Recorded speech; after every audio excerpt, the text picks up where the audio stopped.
Hello, this is Brian, and for the next hour, I'll be reading from the March 31st issue of the Toronto Star on the Niagara Frontier radio reading service. Iran strikes fully loaded oil tanker off Dubai coast as gas reaches $4 a gallon in U.S. Authorities in Dubai said Tuesday morning they contained a Kuwaiti oil tanker after it came under attack from Iran. Officials said there was no oil leakage and no injuries reported. The Dubai media office earlier said a drone hit the Kuwaiti tanker in Dubai waters. Meanwhile, U.S. gas prices jumped past an average of $4 a gallon for the first time since 2022 as fuel prices continue to soar worldwide. The last time U.S. drivers were collectively paying this much at the pump was nearly 4 years ago, following Russia's invasion of Ukraine. Trump on Tuesday said nations upset by high fuel prices should go get your own oil as Iran maintains its chokehold on the Strait of Hormuz. Also, Israel and the U.S. launched a new wave of strikes on Iran, hitting Tehran in the early morning hours. Officials condemn killing of UN peacekeepers as investigation continues. At an emergency UN Security Council session Tuesday, world powers denounced the two incidents in the last 2 days that led to the killing of 3 peacekeepers in southern Lebanon, saying it's part of a pattern of aggression towards the officers carrying out the mission.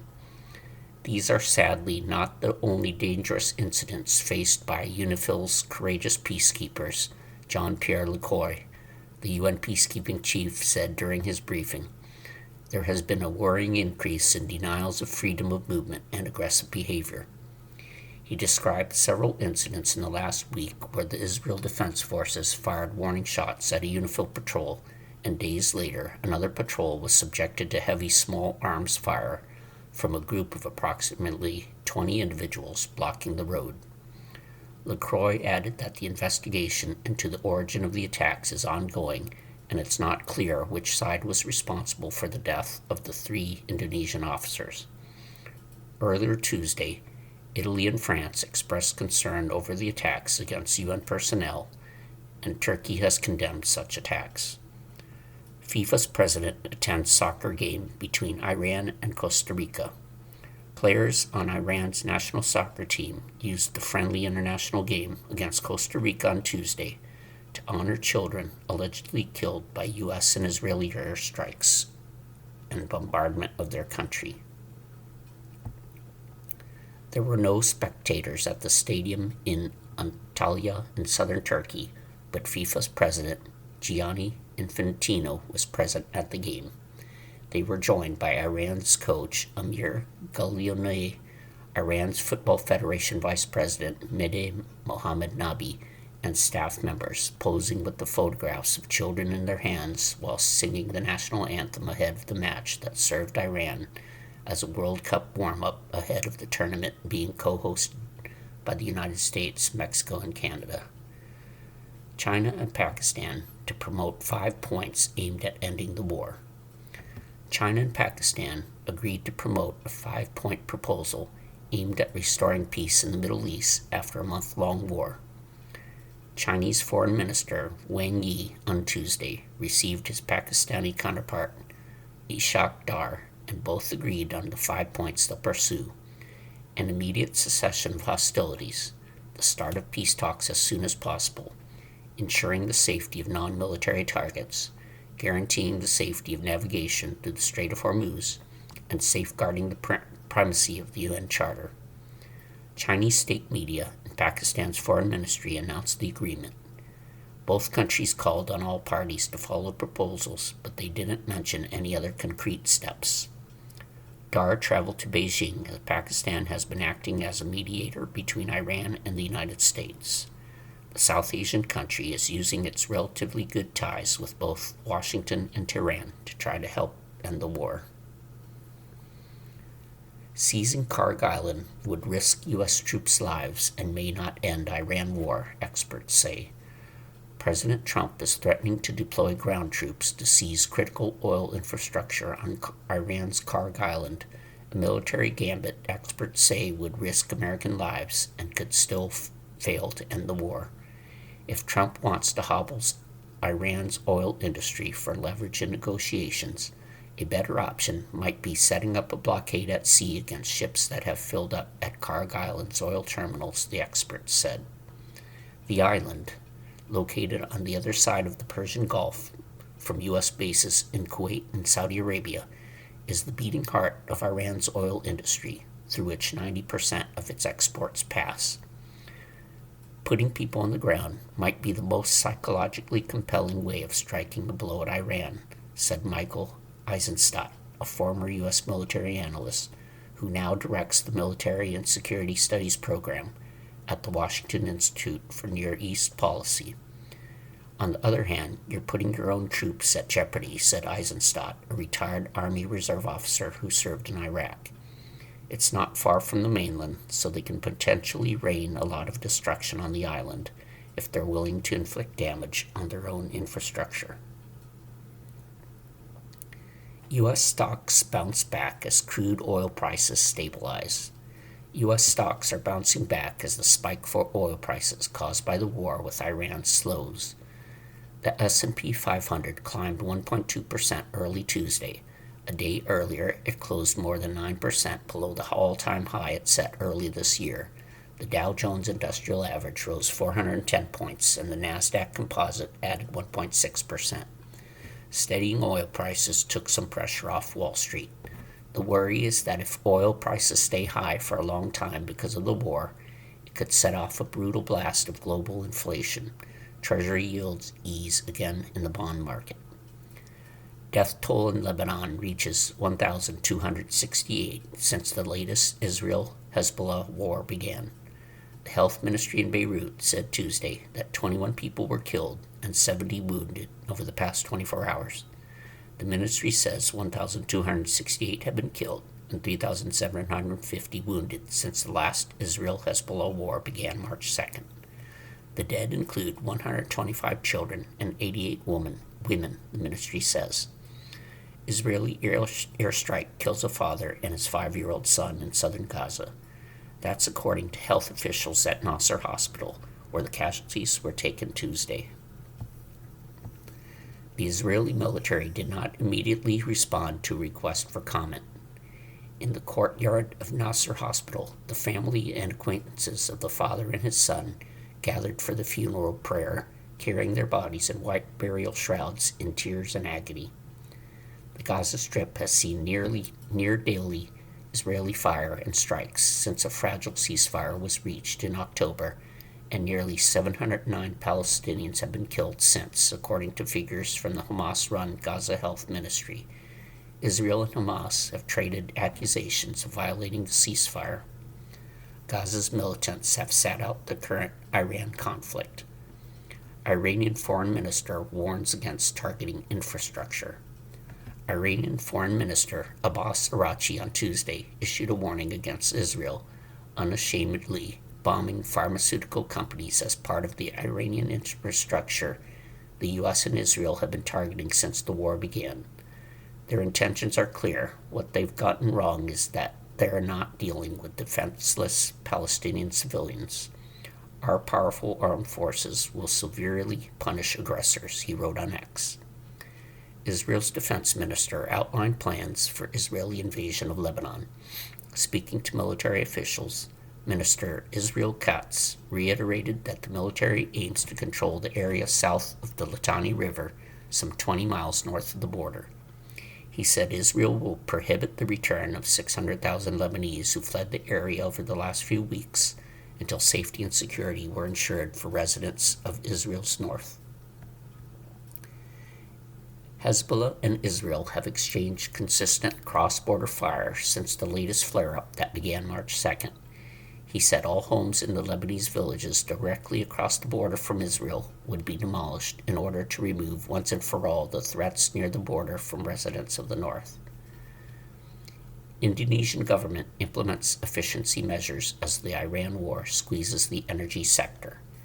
The Indonesian government has started to implement a work-from-home policy for civil servants as an adaptive and proactive measure in response to global developments of the ongoing war in the Middle East that's straining global supply chains, particularly in the energy sector.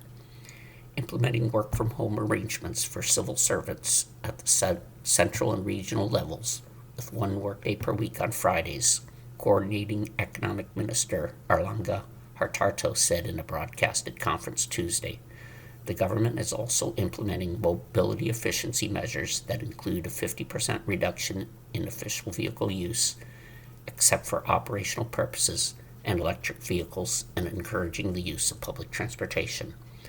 The measure includes a reduction of up to 50% in domestic business trips and up to 70% in international business trips, Hartarto said.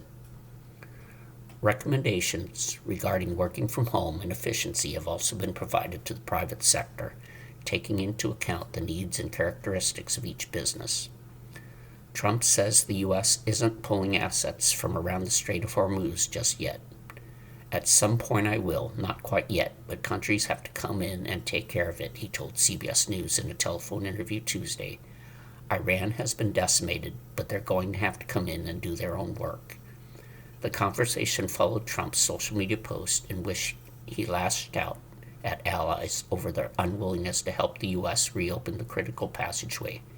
He said Iran has been decimated and no longer poses a real threat. Let them come up and take it. They didn't want to give a hand to anybody. NATO is terrible, and they're all terrible, Trump said. So if they want oil, come up and grab it. Hegseth says Britain and other allies should step up to open the Strait of Hormuz. There are countries around the world who ought to be prepared to step up on this critical waterway as well, Hegseth said Tuesday, speaking at a news conference from the Pentagon. It's not just the United States Navy. Last time I checked, there was supposed to be a big, bad Royal Navy that could be prepared to do things like that as well. In a social media post Tuesday, President Trump said nations upset by high fuel prices should go get your own oil, as average U.S. gas prices shot past $4 a gallon. If countries don't stand with you, it's not much of an alliance, Hegseth says. Defense Secretary Pete Hegseth said Tuesday the U.S. undertook the war in Iran for the free world and questioned the value of the NATO alliance if those countries don't stand with America. Hegseth and Chairman of the Joint Chiefs of Staff, General Dan Kane, have wrapped up a news conference at the Pentagon. Hegseth pointed to a social media post from President Donald Trump about allies and said Iranian missiles don't reach the U.S. but could hit allies and others. The president's pointing out you don't have much of an alliance if you have countries that are not willing to stand with you when you need them, Hegseth said. Hegseth won't say if U.S. will put boots on the ground in Iran. Defense Secretary Pete Hegseth declined to tell reporters Tuesday whether or not the U.S. military will deploy ground troops against Iran. You can't fight and win a war if you tell your adversary what you're willing to do or what you're not willing to do, include boots on the ground, he said. Hegseth added, our adversary right now thinks there are 15 different ways we could come at them with boots on the ground, and guess what? There are. Hegseth also said talks with Iran to end the conflict are ongoing. We don't want to have to do more militarily than we have to, he said, but I didn't mean it flippantly when I said in the meantime, we'll negotiate with bombs. General Kane says U.S. strikes are focused on Iranian naval targets and defense industrial sites. Speaking at a news conference from the Pentagon on Tuesday, General Dan Kane, chairman of the Joint Chiefs of Staff, said U.S. military action in Iran remains focused on targeting their mine-laying capability, their naval assets. We've taken out again more than 150 ships, Kane said, adding that attack helicopters are now joining in the effort, targeting Iranian naval targets. Another key objective of the war is disabling Iran's defense industrial base, including nuclear research sites, Kane said. This includes factories, warehouses, nuclear weapons research and development labs, and the associated infrastructure required for Iran to reconstitute its combat capability, Kane said. UN's Refugee Agency says more than 200,000 people crossed from Lebanon into Syria in March. The agency says the tally follows renewed fighting between Israel and Hezbollah in the war and covers a period from March 2nd to March 27th. The vast majority, nearly 180,000, were Syrians returning to their war-battered country, in addition to more than 28,000 Lebanese. Most are people fleeing the intense Israeli bombardments. They arrive exhausted, traumatized, and with very, very few belongings, UNHCR's representative in Syria, Asir al-Madin, told a UN briefing in Geneva by video from Damascus. The agency has already helped more than 3 million people displaced both within Syria and abroad, who've returned home following the fall of President Bashar Assad in December 2024. Unlike the 2024 Israel-Hezbollah war, when Lebanese could flee across the border without visas, the current Syrian government has restricted the entry of Lebanese unless they have residency in Syria, a Syrian spouse or parent, or other exceptional circumstances. Hegseth says he visited U.S. troops fighting in Iran war. Speaking at a news conference from the Pentagon on Tuesday, Defense Secretary Pete Hegseth said he visited American service members in the Middle East. He said he wouldn't disclose the base names or locations for operational security. Hegseth said he visited areas under the responsibility of U.S. Central Command on Saturday for about half a day. Suffice it to say, the trip was in honor, Hegseth told reporters. I had a chance to bear witness, and I witnessed the best of America. Israel begins new wave of airstrikes on Hezbollah in Beirut. Israel's military says it has begun a new wave of airstrikes on Hezbollah infrastructure in Beirut. Italy says its relationship with the U.S. is solid after reports it denied use of a base to the U.S. The Italian government says its relationship with the U.S. is solid and based on full and loyal cooperation, following reports it denied the use of a Sicilian base to U.S. aircraft headed to the Middle East. The government of Premier Giorgia Meloni said in a statement that Italy is acting in full compliance with existing international agreements and the government's guidelines expressed in Parliament. It said each request for military use of Italian bases is examined on a case-by-case basis, its long-standing procedure. No critical issues or frictions with international partners have been registered, it added. New airstrikes target Tehran. Airstrikes hit Iran's capital Tehran on Tuesday afternoon as air defenses could be heard firing. Trump says nations upset by high fuel prices should go get your own oil.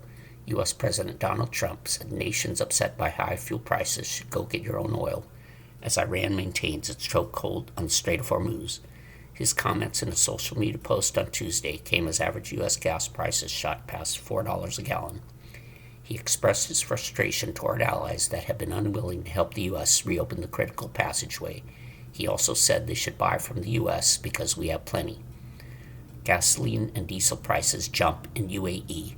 The United Arab Emirates set sharply higher gasoline and diesel fuel prices on Tuesday for the coming month, with gasoline going up by over 30% and diesel jumping up more than 70%. The UAE government sets the price monthly in line with international pricing, which has spiked over the Iran war, and Tehran maintaining its chokehold over the Strait of Hormuz. In the UAE, diesel fuel will jump to $1.28 a liter, up 74 cents. The new price is $4.38 a gallon for diesel, lower than the average gallon of diesel in the U.S., which sits at $5.45 a gallon. Premium gasoline in the UAE will be 92 cents a liter. That's $3.49 a gallon, where premium on average in the U.S. is $4.90 a gallon. Egyptian president briefs Russia leader in call. Egyptian President Abdel Fattah el-Sisi briefed Russian leader Vladimir Putin about Egypt's efforts to de-escalate in the region during a phone call Tuesday, according to el-Sisi's office. He said Russia is able to help put an end to the war, a statement from the office said. Italy refuses U.S. permission to use airbase. Italy has refused permission for U.S. military assets to use the Sigonella Air Base in Sicily for an operation linked to the Middle East offensive, an official said. The refusal was issued a few days ago and concerned U.S. aircraft, including bombers, which were intended to land at the base before continuing to the Middle East, the official said, on condition of anonymity because they were not authorized to speak publicly. Under agreements governing U.S. military use of bases in Italy, Rome must be formally consulted and grant approval before operations can proceed. The request was denied because Italian authorities were not alerted in time, and the U.S. assets included bombers, the official said. Premier Giorgia Meloni's government has pledged decisions involving military actions would require parliamentary approval. Italy's defense ministry did not immediately issue a statement on the decision. Turkey condemns attacks on UN peacekeepers in Lebanon. Turkey has announced attacks targeting personnel with the United Nations Interim Force in Lebanon as a serious violation of international law. The statement from the Turkish Foreign Ministry issued Tuesday added that those responsible for attacking UNIFIL peacekeepers must face justice. The statement criticized Israel's invasion of Lebanon, saying it was deepening regional instability, and issued a call to the international community to end Israel's expansionism, aggression, and occupation. You are listening to a reading of articles and features from the Toronto Star on the Niagara Frontier radio reading service. U.S. consumer confidence inches up despite soaring gas prices brought on by war in Iran. U.S. consumer confidence inched higher in March despite soaring energy prices brought on by the war in Iran. The Conference Board said Tuesday that its Consumer Confidence Index rose modestly to 91.8 in March from 91 in February. The board said that while rising costs due to tariffs and spiking oil prices induced by the conflict in the Middle East did not affect the top-line confidence reading, there was increasing pessimism in other measures of the survey, including expectations of higher inflation. Respondents' comments about oil, gas, and the war spiked, and consumers' 12-month inflation expectations surged to levels last seen in August 2025, when anxiety over tariffs peaked. U.S. gas prices jumped past an average of $4 a gallon for the first time since 2022 on Tuesday, as the war caused fuel prices to soar worldwide. According to Motor Club AAA, the national average for a gallon of regular gasoline is now $4.02, up more than $1 before the war began. The last time U.S. drivers were collectively paying this much at the pump was nearly 4 years ago, following Russia's invasion of Ukraine. This is the key concern as the war in Iran enters the second month. Will the oil price shock turn into a demand destruction shock? Wrote Heather Long, chief economist at Navy Federal Credit Union. Long said that Navy Federal's credit card data from March showed that consumers were still making purchases across categories, even as gas prices rose. But she said that could change in the second quarter as the worst of the inflation shock hits consumers. A measure of Americans' short-term expectations for their income, business conditions, and the job market fell 1.7 points to 70.9, remaining well below 80, a marker that can signal a recession ahead. It's the 14th consecutive month that reading has come in under 80. The index for consumers' assessments of their current economic situation rose by 4.6 points to 123.3. Government data from earlier in March showed that inflation gauge, closely monitored by the Federal Reserve, moved 2.8% higher in January, in the latest sign that prices were persistently elevated even before the Iran war caused spikes in oil and gas costs. Excluding the volatile food and energy categories, which the Fed pays closer attention to, core prices rose 3.1%, up from 3% in the prior month, and the highest in nearly 2 years. Consumer prices and prices at the wholesale level also remain elevated. Those higher prices and the prospect of even higher inflation due to the Iran war makes it unlikely that the Federal Reserve will cut interest rates anytime soon. The Fed cut its benchmark interest rate 3 times to close 2025 in an attempt to support a flagging labor market. However, because lower rates can exacerbate inflation, which remains above the Fed's 2.2% target, the Fed has left its overnight lending rate alone at its past 2 meetings. While consumers' views of current employment conditions improved slightly, perceptions of the labor market 6 months from now edged downward.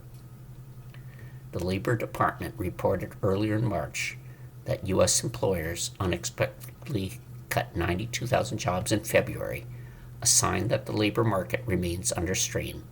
Economists had expected 60,000 new jobs in February. The unemployment rate rose to 4.4%. Another report Tuesday showed that U.S. job openings fell slightly in February to 6.9 million from 7.2 million in January. The surprisingly weak employment picture in February adds to the economic uncertainty sparked by the war with Iran, which has caused oil prices to surge and saddled business and consumers with unforeseen costs. The country's labor market has been stuck in a low-hire, low-fire state, economists say, as businesses stand pat due to uncertainty over President Donald Trump's tariffs and the lingering effects of elevated interest rates. U.S. economic growth slowed to 1.4% in the final 3 months of last year, following 2 surprisingly strong quarters. Growth in the fourth quarter was dragged down by the 6-week shutdown of the federal government and a pullback in consumer spending.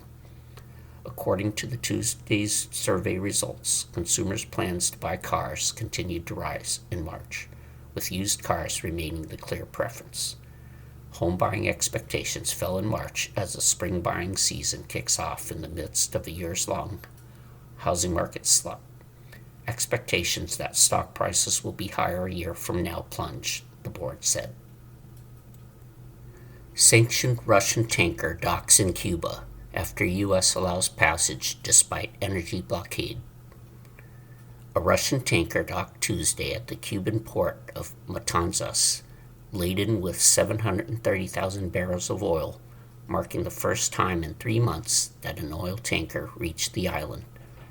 The administration of President Donald Trump had allowed the Anatoly Kolodkin to proceed despite an ongoing U.S. energy blockade. Cubans, including Energy and Mines Minister Vicente de la Oliva, cheered the ship's arrival. A shortage of petroleum has exacerbated a deep economic crisis that has left the population mired in long blackouts and facing a severe shortage of food and medicine. Our gratitude to the government and people of Russia for all the support we are receiving, a valuable shipment that arrives amid the complex energy situation we are facing, De La Oliva wrote on X. Cuba produces barely 40% of its required fuel and relies on imports to sustain its energy grid. Experts say that anticipated shipment could produce about 180,000 barrels of diesel, enough to feed Cuba's daily demand for 9 or 10 days. The arrival of an oil tanker to a country has likely never generated so much news as the Russian one to Cuba, wrote Cuban Deputy Foreign Minister Carlos Fernandez de Cosio on X. It's a sign of the brutal siege Cubans endure with heroism and stoicism. It's a demonstration of the criminal cruelty of imperialism against a nation that refuses to be dominated.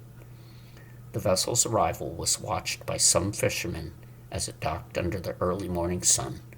We've been waiting for the ship to arrive because it's been some time since any ship entered, said 50-year-old Armando Ramirez, and it is needed here for the people, for Cuba. Others celebrating the arrival included Matanzas resident Camilo Galvez, who watched the ship dock from his home. This is undoubtedly a great relief for the Cuban people and a moment of great joy for us amid so many hardships we are experiencing, he said. It's yet another sign that we are not alone in the world. Cuba used to receive most of its oil from Venezuela, but those shipments were halted ever since the U.S. attacked the South American country and arrested its leader in early January. Since then, Mexico has halted its oil shipments to Cuba as Trump threatened in late January to impose tariffs on any country that sells or provides oil to the island.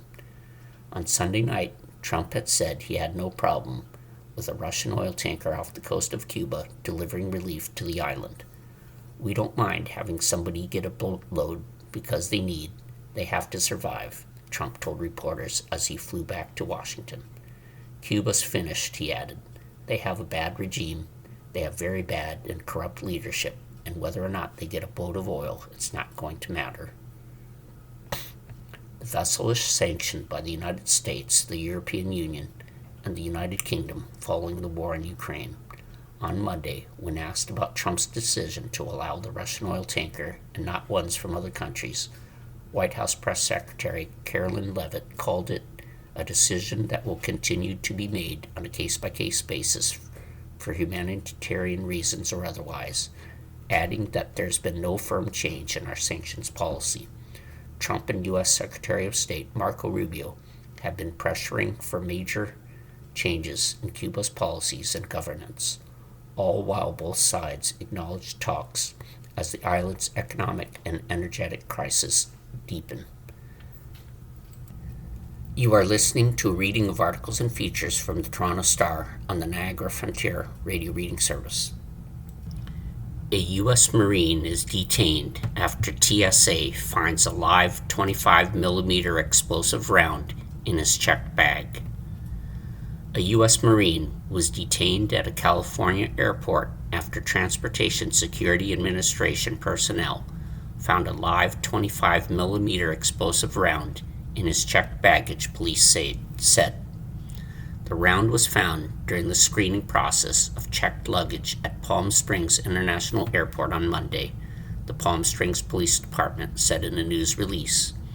The Marine told investigators he found the round in the field about a year ago and kept it, thinking it wasn't live.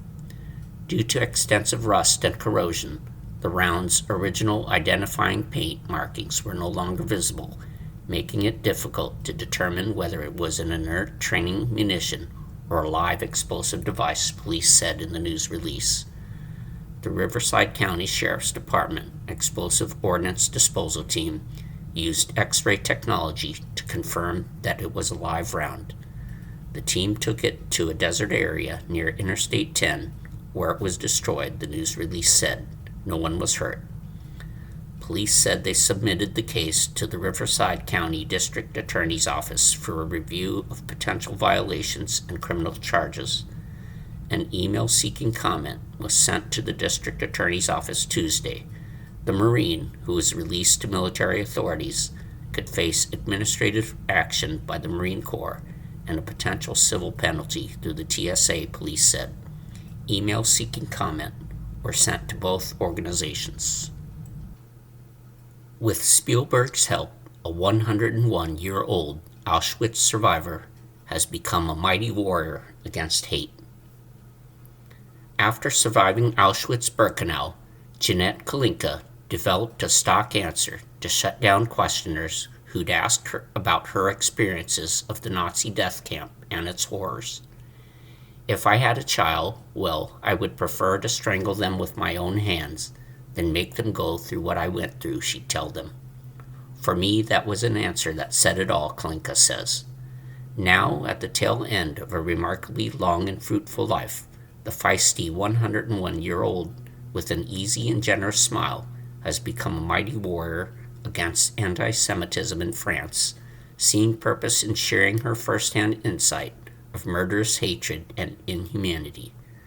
So the lessons of the Holocaust aren't forgotten, so people who tune in to the countless interviews she gives cannot say that they didn't know about the death camps and the extermination of 6 million European Jews by the Nazis and their collaborators. So school pupils who are thrilled to meet and listen to Kalinka inherit and embrace the duty of remembrance. Schindler's List was a turning point.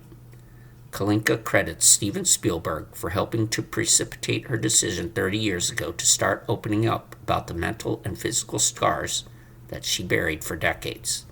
The survivor's guilt that tormented her, the eternal regret of goodbye kisses that she didn't get to give to her father Leon and 12-year-old brother Gilbert before Nazi guards sent them to the gas chambers, and so many other cruelties.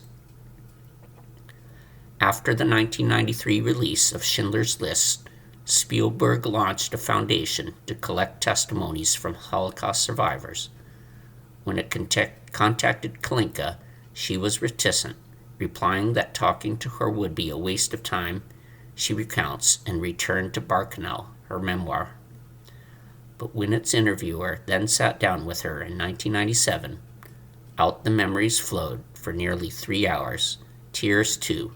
The foundation says it has since collected more than 60,000 testimonies and is still gathering more.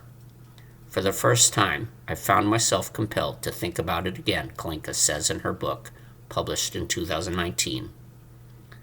In World War II, Nazi-occupied France deported 76,000 Jewish men, women, and children, mostly to Auschwitz-Birkenau.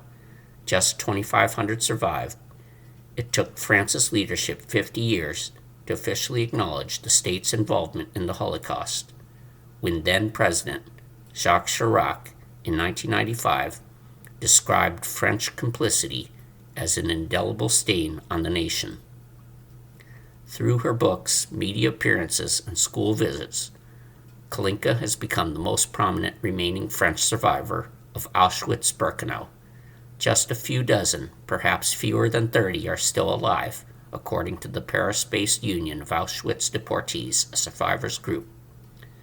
Held back from the gas chambers, pupils hung on her every word when Kalinka dropped by the Marcelin Berthelot High School east of Paris recently to tell her story for the umpteenth time, with the Associated Press also present. Even the abbreviated version, squeezed into roughly 90 minutes, makes for tough listening. From her arrest in March 1944 to her return to France, skeletal and traumatized, after Nazi Germany's surrender in May 1945. She described how she and other Jews were crammed aboard windowless animal transport wagons in Paris, and the violence and cruelty, with Nazi guards screaming orders and dogs barking, that greeted them at the other end 3 days later at Auschwitz-Birkenau. In her memoir, Kalinka says that the first German word she learned was schnell, meaning move it. The pupils listened in pin-drop silence as Kalinka explained that they were forced to strip naked, and how that had been torture for the demure 19-year-old she was at the time. The Nazis' hatred of Jews was such that they hunted for every detail that could make us suffer, humiliate us, she said. Then Kalinka rolled up her left sleeve so pupils could see the identification number 78599 that a camp orderly tattooed on her forearm. Some people's numbers cover their entire arm, she said, but I have a nice little number. Rock star treatment. With time short, and perhaps to spare their young imaginations, Kalinka didn't tell the teenagers that most of the 1,499 men, women, and children transported with her to Auschwitz-Birkenau in convoy number 71 from Paris were killed on arrival. Kalinka was among a couple of hundred who were kept back from the gas chambers and crematoriums to be used instead as forced labor.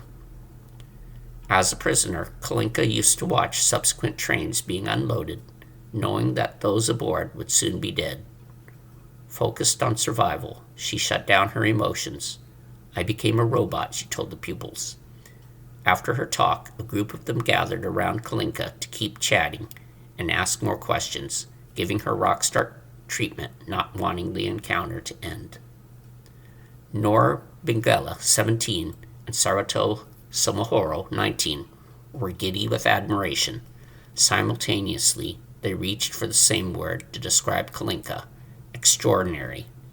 An amazing woman. It's wonderful to have her here in front of us.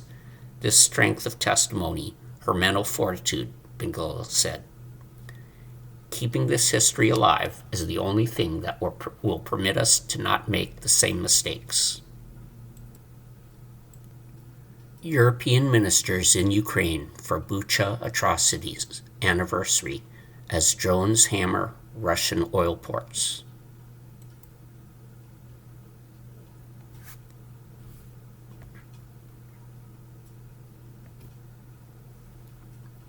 European foreign ministers visited Ukraine on Tuesday to mark the fourth anniversary of atrocities committed in a town near Kiev by Russia's invading forces. With U.S.-led efforts to end the war on hold and Washington's attention gripped by the conflict in the Middle East, European governments are keen to keep a spotlight on the continent's biggest land war in decades, now in its fifth year.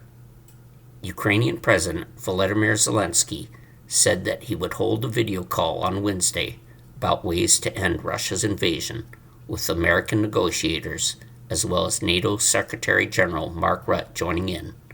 Washington's representatives will include Steve Witkoff, Jared Kushner, and U.S. Senator Lindsey Graham, he said. The talks have yielded no breakthroughs on key issues so far. Meanwhile, Ukraine's long-range drones hammered Russian oil facilities in the Baltic Sea Monday night for the fifth time in just over a week, as Kiev tries to prevent Moscow from profiting off its oil exports amid an energy crisis prompted by the Iran war and a temporary U.S. waiver on Russian oil sanctions. The export income finances Moscow's war effort, Ukraine says. Fourth anniversary of Bucha atrocities. A group of 12 European foreign ministers, as well as numerous lower-ranking officials, arrived by train in Kiev, where they were welcomed by Ukrainian Foreign Minister Andrei Sybiha, who noted the grim anniversary of the atrocities in Bucha. Russian troops quickly occupied the town after launching a full-scale invasion of Ukraine on February 24, 2022. They stayed for about a month. When Ukrainian troops retook Bucha, they found more than 400 bodies left by Russia's cleansing operation. The Russians hunted people on lists prepared by their intelligence services and went door to door to identify potential threats. Such a strong European presence in Ukraine on this day demonstrates that justice for this and other Russian atrocities is inevitable, Sybiha said in a post on X. Comprehensive accountability for Russian crimes is vital to restore justice in Europe. At the Church of St. Andrew in Bucha, after viewing dozens of graphic photographs and a video display of the massacres with his European Union counterparts, Polish Foreign Minister Radek Sikorski was grim. Anybody who claims that Russian President Vladimir Putin is not a war criminal should come and see it for themselves, Sikorski told the Associated Press. Authorities say that many of the victims were gunned down in the street. Some had their hands tied behind their backs, and others showed signs of torture or rape. The United Nations has documented more than 70 summary executions. EU seeks to hold Russia accountable. Part of Tuesday's meeting between EU officials and their Ukrainian counterparts was to focus on reassuring Kiev of continued European efforts to hold Russia to account for its invasion. On the way to Kiev, EU Foreign Policy Chief Kaja Kallas underlined the importance of ensuring that those who gave the orders to kill in places like Bucha are held to account as much as those who carried out the atrocities. One of the things that is really necessary is accountability. Otherwise you have revenge and retaliation, Kallas said. If you don't see people doing this to your family held accountable, you will want revenge. The Iran war is currently a top priority for the United States and risks diverting resources that Ukraine needs, such as air defense systems. We can't let the war in Ukraine, slip off the table, Kallas said. We are the ones who have to keep this up because nobody else does. The EU has faced its own challenges in helping Ukraine. The 27-nation bloc failed to approve new sanctions on Russia last month after objections from Hungary. Budapest, which has quarreled with its EU partners over support for Ukraine and Russian oil deliveries, has also blocked a $103 billion loan as Kiev runs low on cash. Ukraine's application for EU membership, meanwhile, is expected to take years. Ukraine steps up long-range drone attacks. Russia, meanwhile, could reap a windfall from a surge in oil prices and the U.S. temporary waiver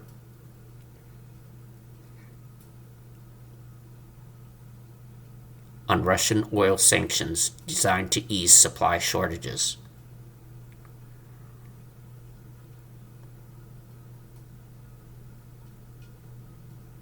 Russia is one of the world's main oil exporters, and Asian nations are increasingly competing for Russian crude oil as an energy crisis mounts. In response, Ukraine has intensified its long-range drone attacks on Russian oil facilities, which have rattled Moscow. Ukraine's defense ministry said that its forces carried out a series of strikes over the past week targeting Russia's oil export infrastructure on the Baltic Sea, hitting key facilities in the northwest Leningrad region used to ship crude and petroleum products. Ukrainian drones struck oil loading infrastructure and storage tanks at the Transneft terminal in Primorsk on March 22nd through 23rd, starting a fire, the ministry said. Repeated strikes on the Novetek Ust-Luga port complex have damaged storage facilities and loading docks and ignited large fires. In recent weeks, Ukraine has also struck Russia's oil parts in the Gulf of Finland and the Baltic Sea with more than 2,500 drones, Finnish Prime Minister Petteri Orpo told a news conference in Helsinki. It is likely that Ukraine's operations will continue, he said. Kremlin spokesman Dmitry Peskov told reporters Tuesday that intensive work is being carried out to strengthen air defenses at the oil port of Ust-Luga and other critical infrastructure facilities. You are listening to a reading of articles and features from the Toronto Star on the Niagara Frontier radio reading service. Meta, Snapchat, TikTok, and YouTube aren't fully complying with child account ban, Australia says. Australia's online safety watchdog said Tuesday it was considering court action against Facebook, Instagram, Snapchat, TikTok, and YouTube, alleging they are not doing enough to keep Australian children younger than 16 off their platforms. Experts say the Australian courts could decide what steps the platforms can reasonably be expected to take under the laws that took effect on December 10th, banning young children from holding accounts. Julie Inman-Grant, who is Australia's e-safety commissioner, on Tuesday released her first compliance report since those laws took effect, demanding 10 platforms remove all Australian account holders younger than 16. While 5 million Australian accounts had been deactivated, a substantial number of Australian children continued to retain accounts, create new accounts, and pass platforms' age assurance systems, the report said. Inman-Grant said in a statement her office had significant concerns about the compliance of half of those 10 platforms. Her office was gathering evidence against the 5 that they had not taken reasonable steps to prevent young children holding accounts. Courts could order fines of up to $33 million for systematic failures to comply. eSafety would decide on whether to initiate court action against any platform by mid-year. Age-restricted platforms that aren't under investigation are Reddit, X, Kik, Threads, and Twitch.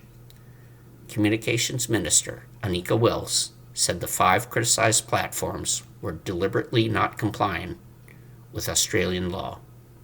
Social media platforms are choosing to do the absolute bare minimum because they want these laws to fail, Wells told reporters. This is the world-leading law. We're the first in the world to do it. Of course, they don't want these laws to work because they want that to be a chilling effect on the dozen countries that have come out since December 10th to follow Australia's steps, she added. eSafety had identified poor practices, such as platforms allowing unlimited attempts for a user to pass their age assurance methods and prompting the user to try to pass the age assurance method even after they declared themselves underage. Meta, which owns Facebook and Instagram, told the Associated Press it was committed to complying with Australia's social media ban. We've also been clear that accurately determining age online is a challenge for the whole industry, the statement said.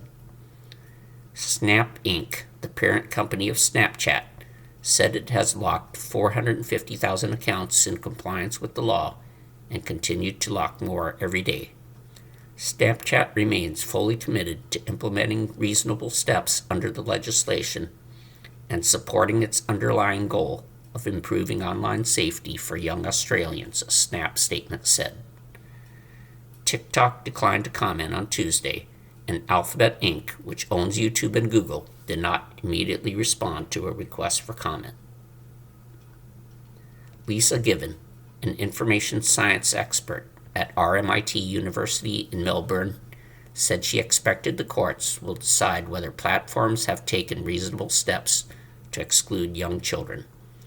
If a tech company has said, look, we put in age assurance, we've done all these steps, that's reasonable.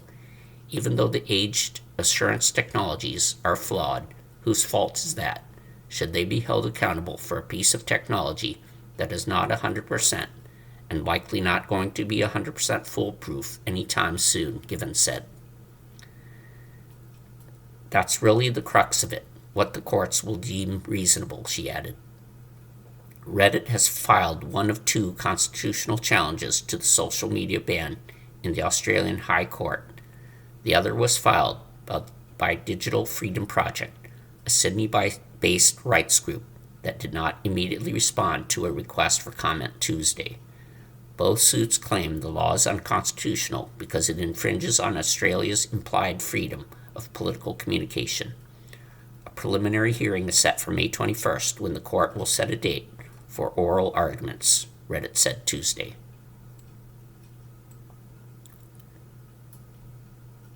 Sexual violence is being used as a weapon in Sudan's war, doctors' group says.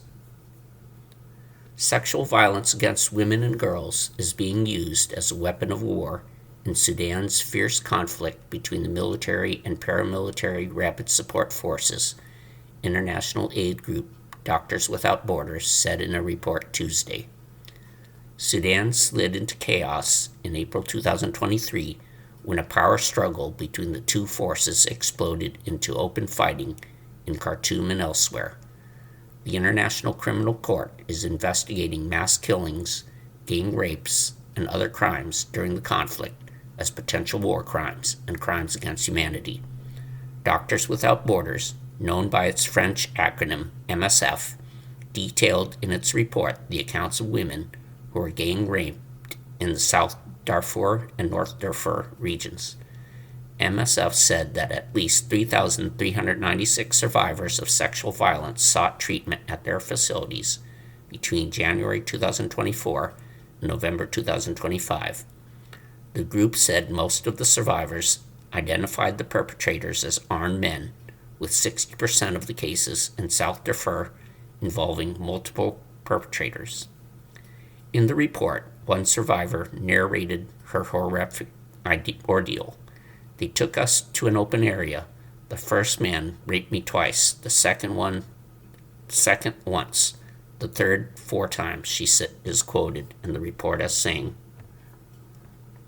MSF Emergency Coordinator Miriam Larousi, who was in Tawala, North Darfur, supporting teams in late 2025 after the fall of El Fasher, told journalists at the report launch in Nairobi, Kenya, that the numbers captured in the report were just a tip of the iceberg and that the scale of the sexual violence is bigger in areas where MSF lacks access. And MSF midwife Gloria Endrio said the team saw an average of 10 to 15 women daily, with most of them coming after the initial 72 hours, which are considered a critical period for treating injuries and trauma, avoiding infections, and preventing unwanted pregnancies. Most victims have to walk for days or get a camel ride to Willa. As healthcare practitioners, we consider the 72 hours as a golden period because we provide a lot of care within that period, Andreo said. Sexual violence affects not just the victims but the broader community because in some cases the girls were raped in front of their mothers and grandparents, said Andresa Trajano, a sexual health specialist at MSF. Some community members are unable to conduct daily activities like farming for fear of sexual assault, Trajano said. Will we continue to just let women's and girls' bodies be used as a weapon of war, she said. MSF urged the United Nations to have a stronger presence in Sudan to help respond to the needs of communities. The devastating war has killed more than 40,000 people, according to UN figures, but aid groups say that is an undercount and that the true number could be many times higher. The fighting has recently centered in the Darfur and Kordofan regions, where deadly attacks, mostly by drones, were reported daily. More than 500 civilians were killed in drone strikes this year as of mid-March, the UN Human Rights Office said. You've been listening to a reading of articles and features from the March 31st issue of the Toronto Star. Your reading has been Brian. Thank you for listening.